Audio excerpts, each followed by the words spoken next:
Hello everyone, কেমন আছেন আপনারা সবাই? আশা করি সকলেই ভালো আছেন। আজ বৃহস্পতিবার, ঘড়ির কাঁটায় এখন বাজে 7টা। এখন বেরোচ্ছি ছেলেকে নিয়ে ডাক্তারের কাছে যাব বলে। ছেলের শরীরটা একটু খারাপ, প্রচণ্ড ঠান্ডা লেগে গিয়েছে। এখন ওয়েদারটা এত খারাপ যে ঠান্ডা লাগাটা স্বাভাবিক। কখনো বৃষ্টি হচ্ছে তো কখনো রোদ। ছেলে হওয়ার পর থেকে যেন চুলগুলো সব উঠে গিয়েছে। এই যে আমরা রেডি হয়ে গেছি, এরপর বেরিয়ে যাব বাড়ি থেকে, না হলে আর ডাক্তার দেখানো হবে না। ডাক্তারবাবু বলেছেন যে 8:30টার দিকে উঠে যাবে।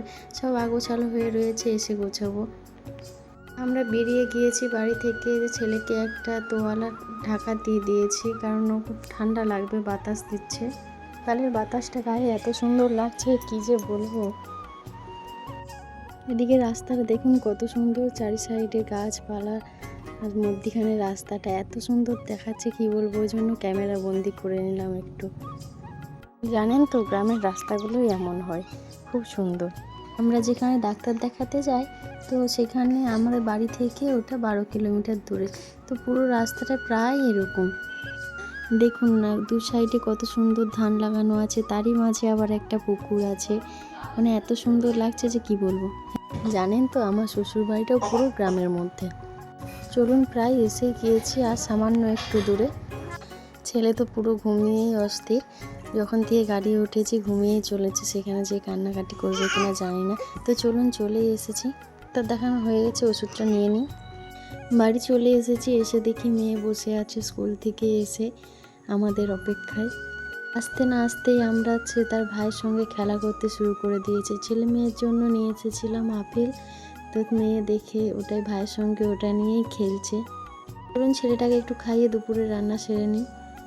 দুপুরে আজ রান্না করেছিলাম চিংড়ি মাছ ভাজা, আলু করলা ভাজা আর মাছের ঝোল। আজকে বেশি কিছু করতে পারিনি, কারণ টাইমে কুলোতে পারিনি আমি। এই দিয়েই আজ সবাই খেয়ে নিয়েছি আমরা দুপুরে। তো এদিকে ছেলের জন্য বানিয়েছি খিচুড়ি। ডাক্তারের কাছে গিয়েছিলাম, ডাক্তারে বলল যে হ্যাঁ, অল্প কিছু মানে বাড়ির খাবার এরপর দিতে শুরু করতে।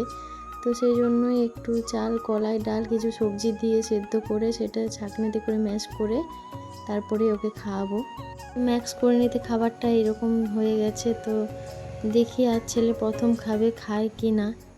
ছেলেকে আমি খাওয়াতে বসেই গিয়েছি, দেখুন না, রেডি করে নিয়ে বসিয়ে গেছি। তো দেখুন খায় না খায়নি। প্রথমে মুখে দিতে মুখটা যেন কেমন করে উঠলো, তারপর একটু একটু একটু একটু করে খাচ্ছিল। আসলে এটা প্রথম খাচ্ছে, তো তাই হয়তো মুখে একটু টেস্ট লাগতেও পারে, কারণ ও তো দুধ খায়, তো খাবারটা হয়তো ভালো লাগতেও পারে। তারপর দেখলাম হ্যাঁ, ছেলে আমার বেশ ভালোই খেলো। ওর একটা সামনের নিচে দাঁতও বেরিয়ে গিয়েছে। তো দাঁতটা আমার মনে হয় একটু তাড়াতাড়ি বেরিয়ে গিয়েছে, কারণ আমার মেয়ের দাঁত বেরিয়েছিল 7 মাসে, ওর 6 মাসেই বেরিয়ে গিয়েছে। একটাই দাঁত বেরিয়েছে, তারপর দেখছি সাইডে আরও একটা দাঁত বের হবে। ওটাই বুঝতে পারলাম যে আরেকটা দাঁত বের হবে। তো দেখুন ছেলেটা আমার কেমন খাচ্ছে একটু একটু করে। তো ওকে আমার মনে হয় খাওয়াতে প্রায় 1-1.5 ঘন্টা লেগেই যাবে। বসে বসে কিছুক্ষণ ভালোই খেয়ে নিল, তারপর আবার দেখছি কান্নাকাটি করছিল খাবে না বলে। এই জন্য ওকে শুয়ে আমি অল্প অল্প করে মুখে দিচ্ছি, দেখছি হ্যাঁ এবারেও খেয়ে নিচ্ছে শুয়ে শুয়ে।